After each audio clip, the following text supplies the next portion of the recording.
Hello again, I'm Pastor John Rudisil, and I'm delighted to welcome you back to Sunday worship at Montgomery Church, Damascus.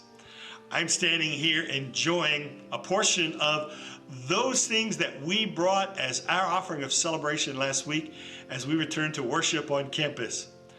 However, most of the folks who are worshiping with us are still as you are, worshiping from home and doing it via online broadcasts. So we're glad that you're here. We're excited about today because we're talking about something very gritty, very close to the heart from Psalm 73 today. And I'm glad you're here to explore it with us.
There's sometimes when you look at the Psalms and there's such a wonderful emotion there.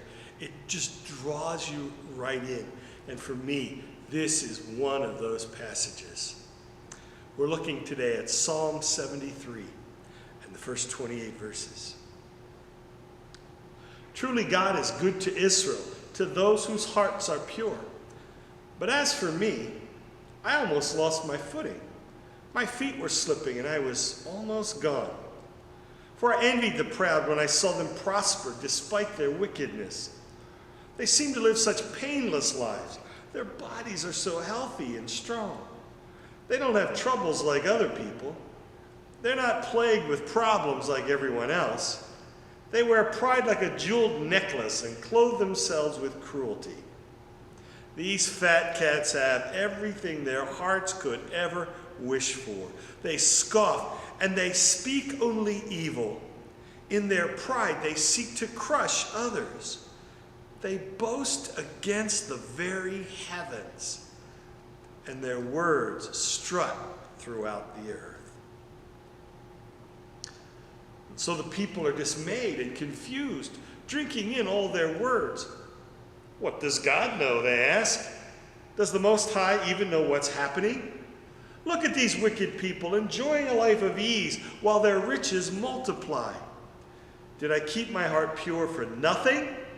Did I keep myself innocent for no reason? I get nothing but trouble all day long. Every morning brings me new pain.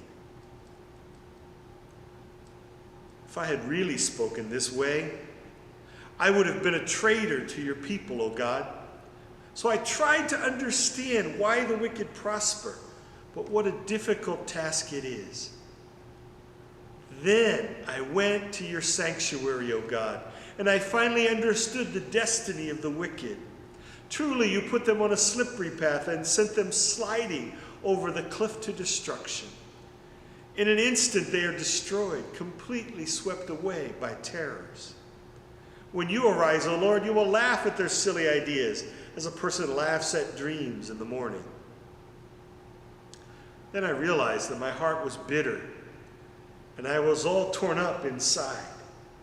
I was so foolish and ignorant. I must have seemed like a senseless animal to you. Yet I still belong to you. You hold my right hand.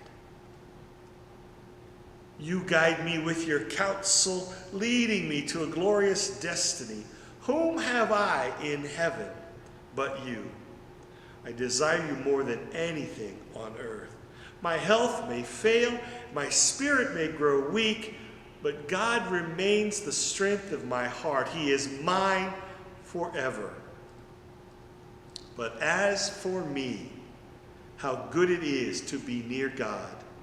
I have made the sovereign Lord my shelter, and I will tell everyone about the wonderful things you do.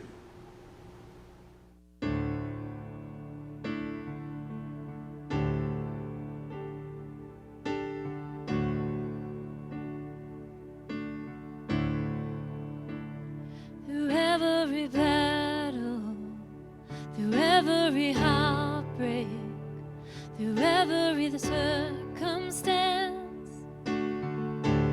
I believe that you are my fortress, oh, you are my portion, and you are my hiding place. I believe you are the way and the truth, the life. I believe you are the way and the truth and the life. I believe through every blessing, through every promise, through every breath I take. I believe that you are provider, and you are protector, and you are the one I love.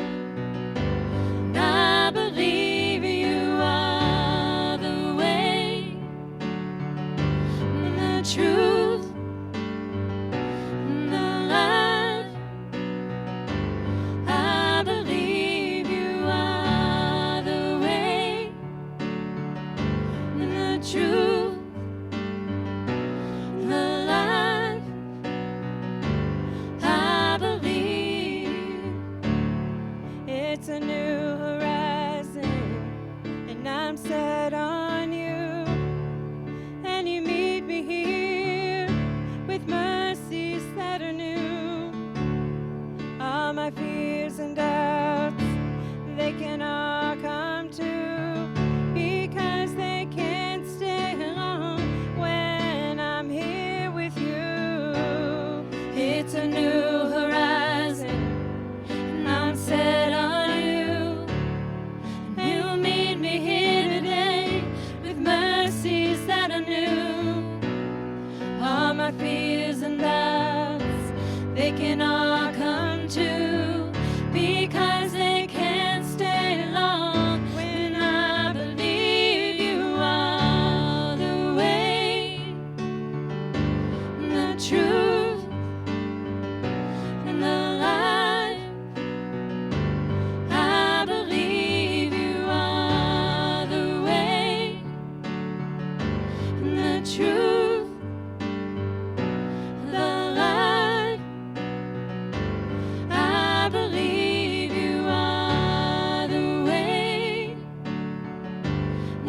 truth, the life. I believe you are the way, the truth, and the life. I believe you are.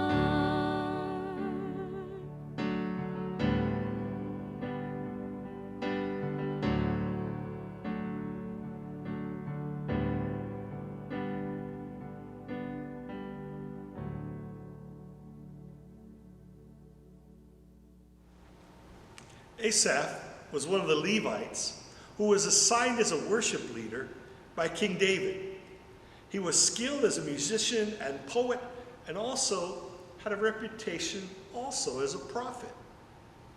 He is the named author of Psalm 73. And I enjoy Psalm 73 as one of those gritty, stunning writings that penetrate to the core of your emotions and say what your heart longs to say. Look at these wicked people, enjoying a life of ease while their riches multiply. Did I keep my heart pure for nothing? Did I keep myself innocent for no reason? I get nothing but trouble all day long. Every morning brings me pain. Right now there's an athlete who is the cousin of one of the current members of the Baltimore Ravens. And this man is also one of the most accomplished wide receivers in all of football for the last 10 years. He would love to sign a new contract with the Ravens. But there are issues. His future is still in doubt because of a sketchy track record with the 3 teams he brought chaos to in the last 2 seasons when he played. Legal issues also complicate things, including charges against him for felony burglary conveyance, misdemeanor battery, and misdemeanor criminal mischief, and in another case, sexual assault. He won't even be eligible to play in the first 8 games of the 2020 season, if there is one, because the league has suspended him for those first 8 games. And yet there's still debate among Ravens players and fans about whether the team should sign this guy. The question for me is not whether or not to sign the guy. My question is, what's wrong with this guy? He walked away from a $30 million contract with the Oakland Raiders and then blew another $15 million agreement with the New England Patriots. What is this guy thinking? He's got the world on the string and he's pitching it all away. And call me Asaph here. But you know, my wife and I are working in places where we want to serve folks, where we want to bring out the best in people, where we want to help them achieve their dreams, where we're really providing a service to the community as we see it. And we're being paid about 1% of what this guy could be getting for catching a football. Excuse me, it just isn't fair. So I'm thinking, hey God, did I make the wrong decision? Should I have invested my career in athletics somewhere? A trainer, a sports agent, a sports psychologist, whatever? That's where the money seems to be. It seems like the easy way. Research indicates that 65% of Christians go through these types of thoughts.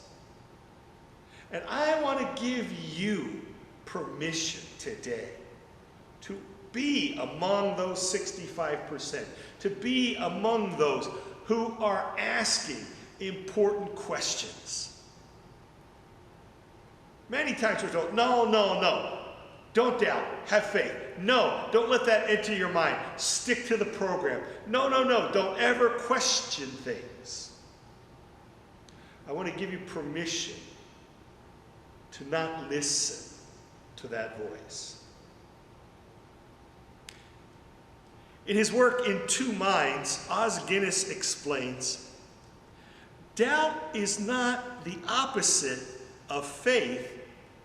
Unbelief is the opposite of faith. Doubt does not necessarily or automatically mean the end of faith, for doubt is faith in two minds. What destroys faith is the disobedience that hardens into unbelief. In fact, unquestioning faith is little more than naivete. Accepting a premise without evaluating its veracity can lead to many differing pitfalls. My youngest daughter struggled mightily with an institution of Christian learning for just that reason. When she sat in doctrine class, they told her what to believe. This is what we believe. This is what you should believe. Believe this. And she had 1,000 different questions. Why do we believe that? What is the evidence that leads us to believe that? What is the biblical foundation that causes us to think that? Or other times, well, don't other religious traditions believe differently? Why do they believe something different? And what's better about what we believe than what they believe? She became more and more frustrated each time the answer came back the same. Because that's what we believe. There was no questioning, there was no defending the premise. The only defense was, it's because that's what we believe. I want to suggest that our religious faith is able to withstand honest inquiry. Our faith is able to be explained. It's able to stand the test. It's able to be defended.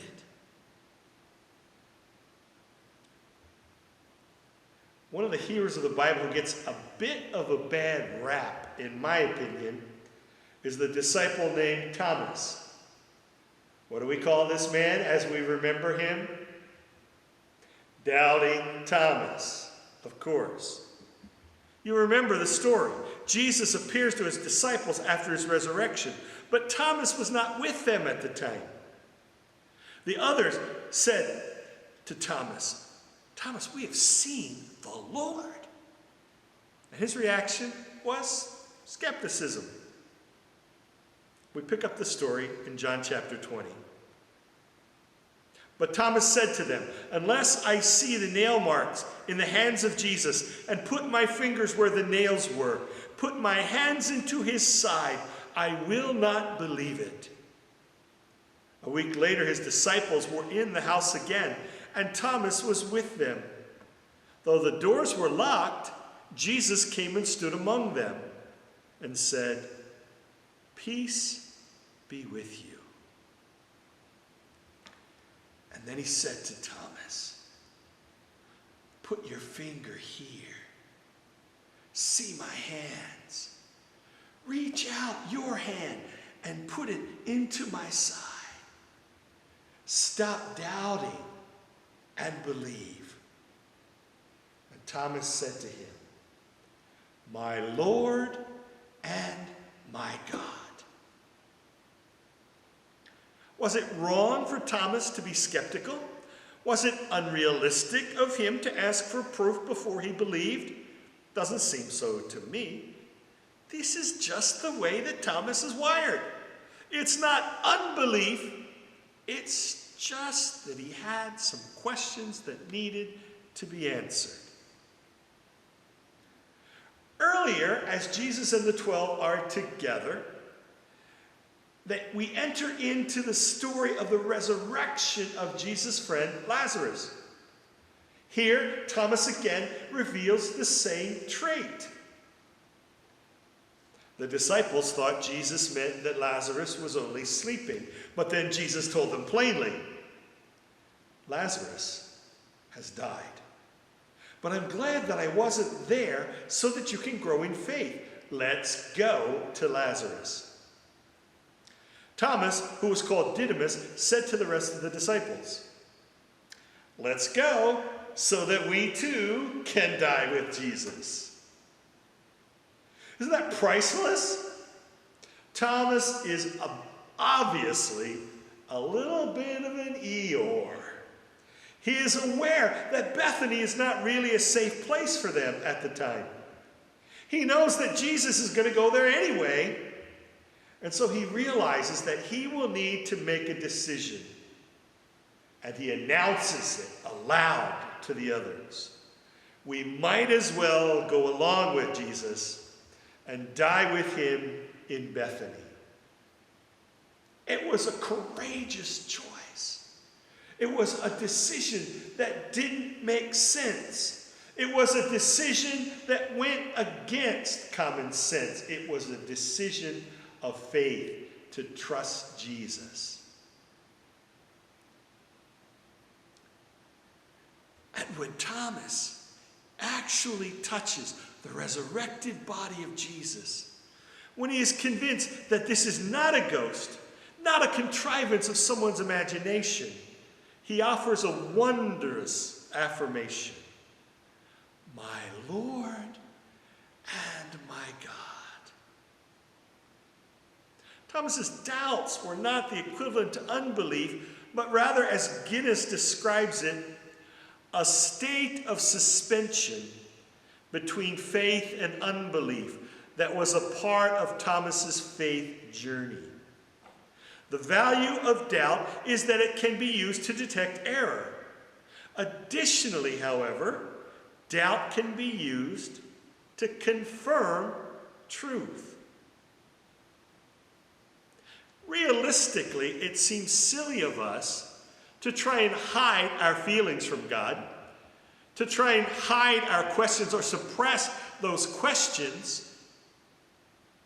God knows that those questions are in our minds. God knows that longing is in our spirit, that frustration is within us.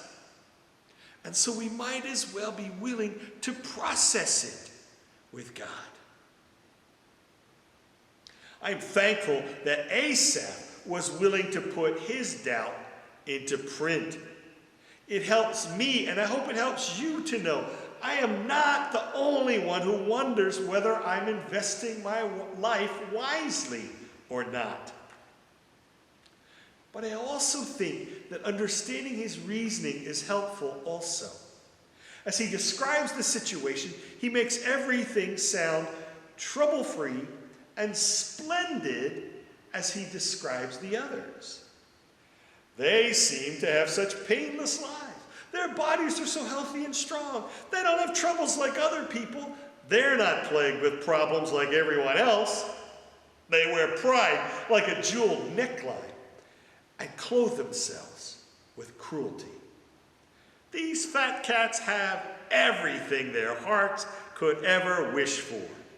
They scoff and speak only evil. In their pride, they seek to crush others. They boast against the very heavens, and their words strut throughout the earth. And then, the most troubling questions. Is God even paying attention? Does God actually care about this rampant injustice? Did I keep my heart pure for nothing? Did I keep myself innocent for no reason? he may be idealizing their situation just a lot. Then Asaph comes to himself.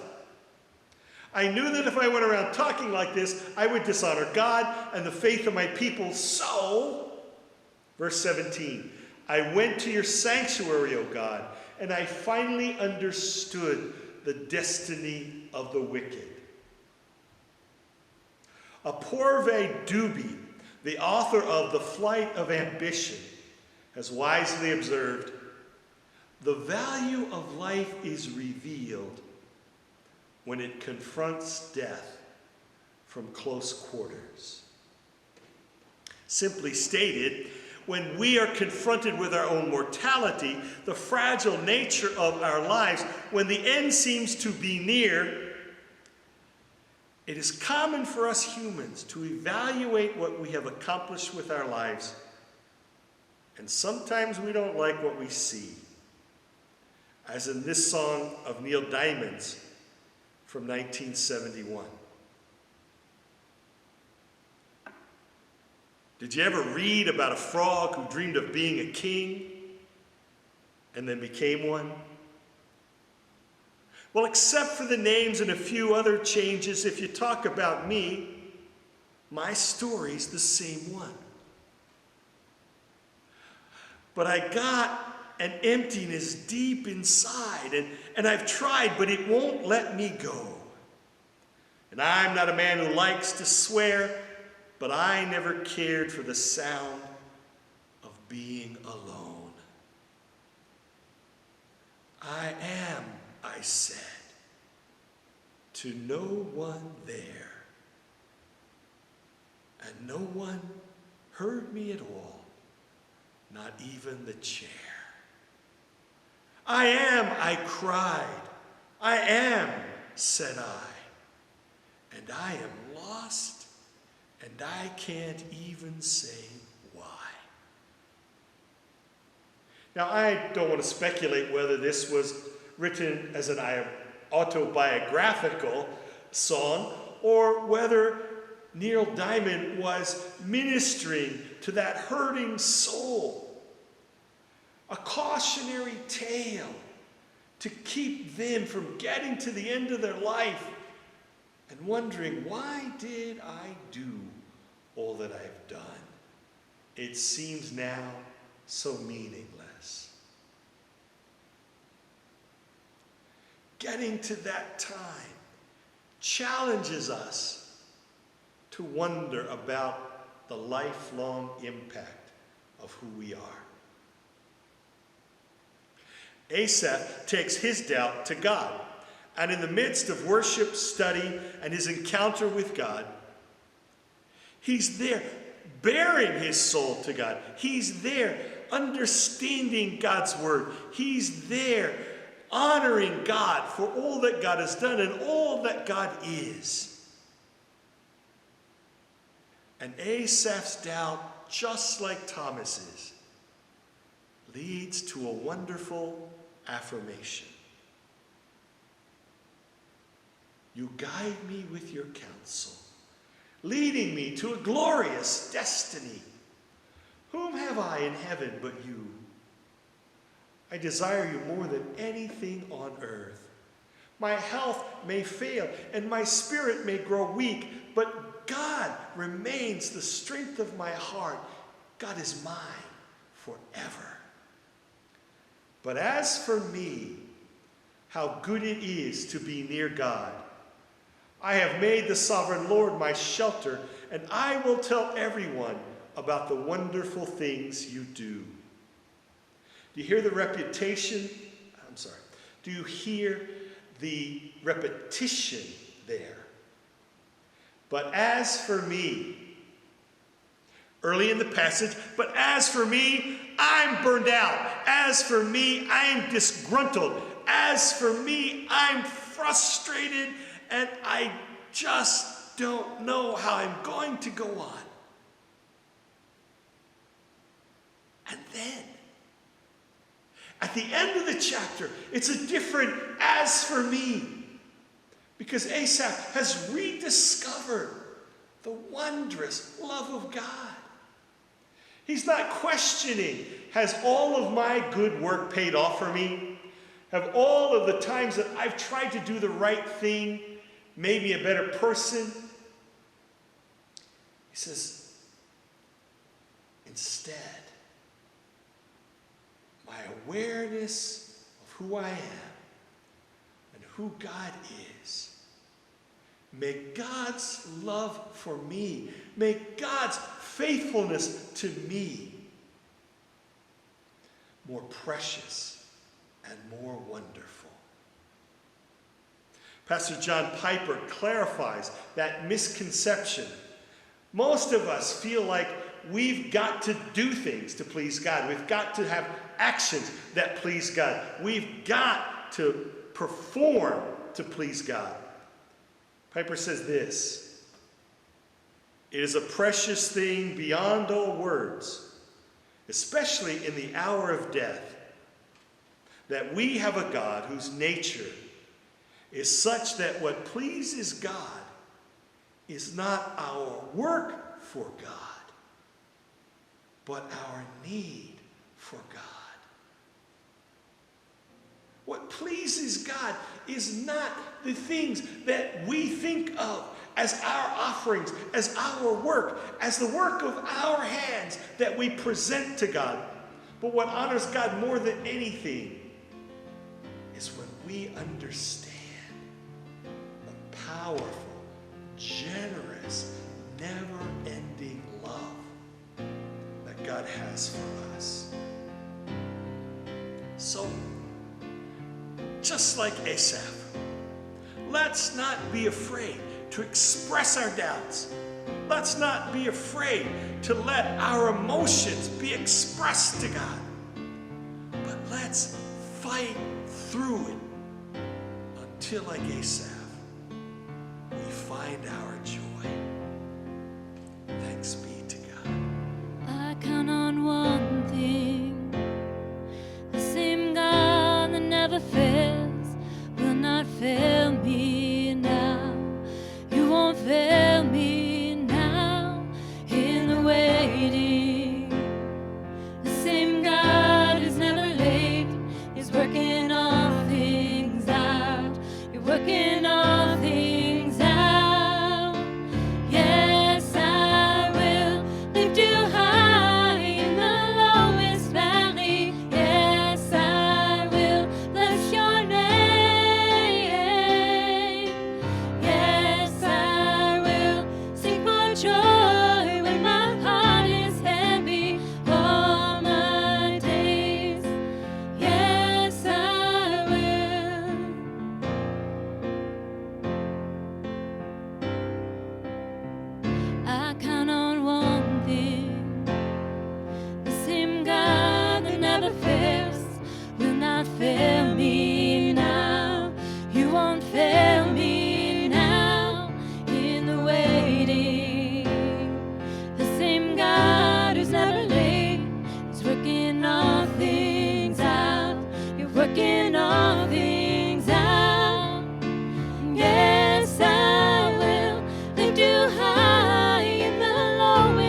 joy when my heart is heavy all my days.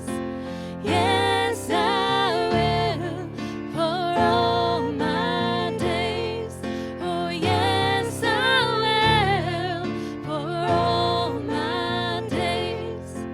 Yes, I will. The enemy often says, oh, good Christians don't. And what that usually means is good Christians aren't real. Real about their feelings, real about their doubts, real about their questions. But our God is big enough to handle those questions. Our God is concerned enough to work through those questions with us, to guide us to those answers, to help us to reach that joy. So don't let the enemy tell you, give up trying. Don't let the enemy tell you, don't look for the answers. They're not there. Strive to be working along with God's people, along with our worshiping fellowship, so that we together can work through and find God's best. Thanks for being with us today. I look forward to seeing you next time.